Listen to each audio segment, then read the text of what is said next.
ਲਾਹੌਰ ਦੇ ਐਮਰਾ ਸੈਂਟਰ ਵਿੱਚ ਸਹਾਫੀਆਂ ਦੀ ਸਭ ਤੋਂ ਫਾਲ ਤਨਜ਼ੀਮ ਐਮਰਾ ਦੇ ਇਲੈਕਸ਼ਨ ਹੋਏ, ਜਿਹਦੇ ਵਿੱਚ ਵਰਕਰਸ ਪੈਨਲ ਤੇ ਪ੍ਰੋਫੈਸ਼ਨਲ ਪੈਨਲ ਦੇ ਦਰਮਿਆਨ ਮੁਕਾਬਲਾ ਹੋਇਆ। ਇਸ ਇਲੈਕਸ਼ਨ ਵਿੱਚ ਹਰ ਚੈਨਲ ਤੋਂ ਤਾਲੁਕ ਰੱਖਣੇ ਵਾਲੇ ਰਿਪੋਰਟਰਾਂ ਨੇ ਭਰਵੀਂ ਸ਼ਿਰਕਤ ਕੀਤੀ। ਸਹਾਫੀਆਂ ਦਾ ਕਹਿਣਾ ਸੀ ਕਿ ਆਪਣੇ ਨੁਮਾਇੰਦੇ ਮੁੰਤਖਬ ਕਰਨ ਦਾ ਸਭ ਤੋਂ ਵਧੀਆ ਤਰੀਕਾ ਜਮਹੂਰੀਅਤ ਹੀ ਹੈ। हर साल इलैक्शन हो नवी बॉडी आवे या पुरानी बॉडी जो एतमाद हासिल करे वो अगे लैके चले तो लाजमी तौर पर जो वोट के जरिए जो लोग आएंगे वो आवाम की जी वोटर की जो ख्वाहिशात ने वो मुताबिक ही फैसले करते हैं, वो मुताबिक ही पॉलिसियां बनदियां ने। तो यही वोट की खूबसूरती है, यही एमरा की खूबसूरती है, तो यही साफियां की सियासत की खूबसूरती है कि जिथे कोई भी माहौल हो इलैक्शन लाजमी होंगे ने।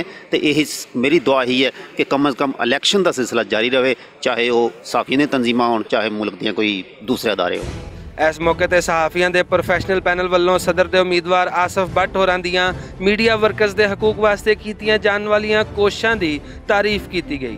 पिछला पीरियड गुजरा ਉਹਦੇ 'ਚ ਜਿਹੜੇ ਆਸਫ ਭੱਟ ਸਾਹਿਬ ਸਾਡੇ ਸੈਕਟਰੀ ਹੈ ਸੀ, ਉਹਨਾਂ ਨੇ ਬੜਾ ਕਿਰਦਾਰ ਅਦਾ ਕੀਤਾ ਹੈ। ਉਹ ਸੁਪਰੀਮ ਕੋਰਟ ਤੱਕ ਗਏ ਨੇ, ਜਿਨ੍ਹਾਂ ਅਦਾਰਿਆਂ ਦੇ ਵਿੱਚ ਪੈਸੇ ਨਹੀਂ ਸੀ ਮਿਲ ਰਹੇ, ਤਨਖਾਹਾਂ ਨਹੀਂ ਸੀ ਮਿਲ ਰਹੀਆਂ, ਉਹਨਾਂ ਸਾਰਿਆਂ ਨੂੰ ਉਹਨਾਂ ਦਾ ਹੱਕ ਦਿਵਾਇਆ। ਤੇ ਜਿਹੜੇ ਰਹਿ ਗਏ ਨੇ ਉਹਨਾਂ ਦੇ ਹੱਕ ਦੀ ਕੋਸ਼ਿਸ਼ ਕਰ ਰਹੇ ਤੇ ਅਸੀਂ ਕੋਸ਼ਿਸ਼ ਕਰ ਰਹੇ ਕਿ ਮਜ਼ੀਦ ਜਿਹੜੇ ਅਦਾਰੇ ਐਸੇ ਕੰਮ ਕਰ ਰਹੇ ਨੇ ਉਹਨਾਂ ਦੀ ਤਨਖਾਹਾਂ ਨਹੀਂ ਮਿਲੀਆਂ ਵਰਕਰ ਦੀਆਂ, ਉਹ ਮਿਲਣ। ਹਾਲਾਂਕਿ ਇਹ ਐਮਰਾ ਦਾ ਪ੍ਰੋਟੋਕੋਲ ਨਹੀਂ ਗਾ, ਐਮਰਾ ਦਾ ਕੰਮ ਨਹੀਂ ਗਾ, ਕਿਉਂਕਿ ਇਹ ਕੰਮ ਕਰਦੇ ਨੇ PUJ ਜਾਂ PFUJ।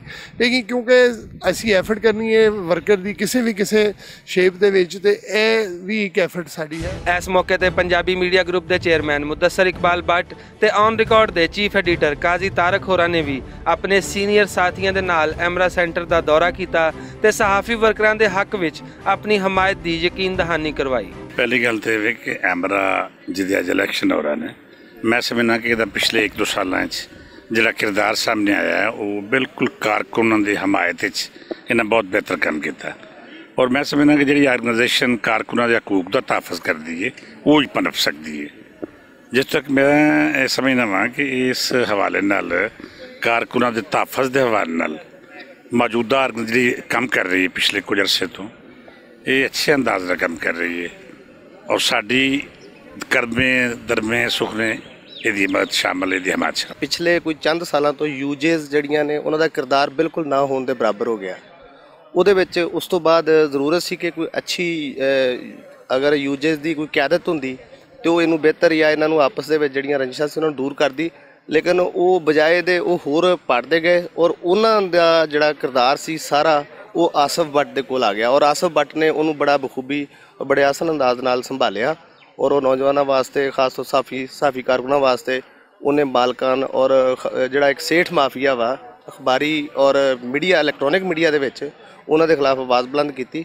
तो अल्लाह ताला इस नौजवान को कामयाब करे और इलैक्शन बड़े अच्छे ने, बड़े ज़बरदस्त, बड़े लोग कंटेस्ट कर रहे हैं और साड़ियाँ तो यही ख्वाहिशां ने। साड़ी दुआ भी है कि अल्लाह ताला आसफ भट्ट नूं कामयाबी दे। एमरा इलैक्शन विच सदर लाहौर प्रैस क्लब आजम चौधरी होरां ने भी शिरकत की ते इलैक्शन के इस अमल नूं रुकवाण दीआं कोशिशां करन वाले मुफाद परस्त टोले दी मजम्मत की। माजी च इस प्लेटफार्म नूं ज़ाती बिजनेस वास्ते इस्तेमाल किया गया, लेकिन आसफ भट्ट की क्यादत दे विच जिहड़ी टीम इस वेले काम कर रही है, जिन्हें पिछले साल भी as a secretary Asaf Bhat ने काम किया, ਉਹਦੇ 'ਚ ਉਹ ਚੀਜ਼ਾਂ ਕਲੀਅਰ ਹੋਈਆਂ ਕਿ ਇੱਥੇ ਕੋਈ ਜ਼ਾਤੀ ਮਕਾਸਦ ਨਹੀਂ ਹੋਣਗੇ, ਸਿਰਫ ਕਮਿਊਨਿਟੀ ਦੀ ਖਿਦਮਤ ਹੋਏਗੀ। ਇਸ ਦਫਾ जिसले आसफ भट्ट ने सदारती इलैक्शन लड़न का ऐलान किया तो उस तो बाद कुछ लोगों ने इस प्रोसैस नूं सबोताज करने की भरपूर कोशिश की। उन्होंने कोशिश है कि मुतनाज़े हो जाए प्लेटफार्म, इत्थे इलैक्शन ना होवे और वो चोर दरवाजे तो इत्थे दाखिल होकर अपने मकासद पूरे करते रहन जिहड़े कि इत्थे पूरे नहीं हो सके। और कम्यूनिटी पूरी इस प्लेटफार्म के उत्ते इस इलैक्टरल प्रोसैस दे विच आसफ भट्ट और उन्होंने बॉडी के नाल इत्थे खड़ी नज़र आई है और इस वेले 2 ग्रुप आपस कंटेस्ट कर रहे हैं। अल्लाह ताला जिन्हों इज्जत देवे, लेकिन जिहड़ा इस सिटिंग जिहड़े सैकटरी से उन्होंने जिहड़ा किरदार है वो किसी तो पोशीदा नहीं दा। लिहाजा मैं समझना कि जिस बंदे ने कम्यूनिटी की खिदमत की आसफ भट्ट ने उसकी सानू भरपूर सपोर्ट करनी चाहिए और जिन्होंने लोगों ने इस सिस्टम को सबोताज करने की कोशिश की है उसकी शदीद अल्फाज में मजम्मत करनी चाहिए। वर्कर्स पैनल वालों सदर के उम्मीदवार MK शहबाज होरां ने आख्या कि अज किसी उम्मीदवार की हार जित नहीं ਬਲਕਿ ਜਮਹੂਰੀਅਤ ਦੇ ਅਮਲ ਦੀ ਜਿੱਤ ਹੋਵੇਗੀ। ਮੈਂ ਇਹਦੇ 'ਚ ਹਰਗਿਜ਼ ਇਹ ਨਹੀਂ ਕਹਾਂਗਾ ਕਿ ਮੇਰੀ जीत है या मेरे मुखालिफ उम्मीदवार की जीत है। ये जिदी भी जीत होएगी ये जमहूरीत की जीत होएगी। और इस इलैक्शन का एक्चुअली जो मकसद भी यही है कि जमहूरी प्रोसैस नूं चलाइए और ये जिहड़ी लोगों की आवाज़ है जिन्होंने लोग पसंद करते हैं वो नुमाइंदगी सामने उभर के एक सामने आवे और उस तो बाद जिहड़ा सहाफ़ियां दी वैलफेयर लिए काम किया जाए। अगर सानू हुकूमत मिली सानू इकतदार मिले तो असीं यकीनन सहाफ़ियां दे इशूज़ उजागर करांगे, उन्हां लई काम करांगे, उन्हां दी जिहड़ी रोज़मर्रा दी ज़िंदगी च आसानियां पैदा होईयां हो सकते हैं और असीं मामलात नूं जरूर असीं टेकअप करांगे।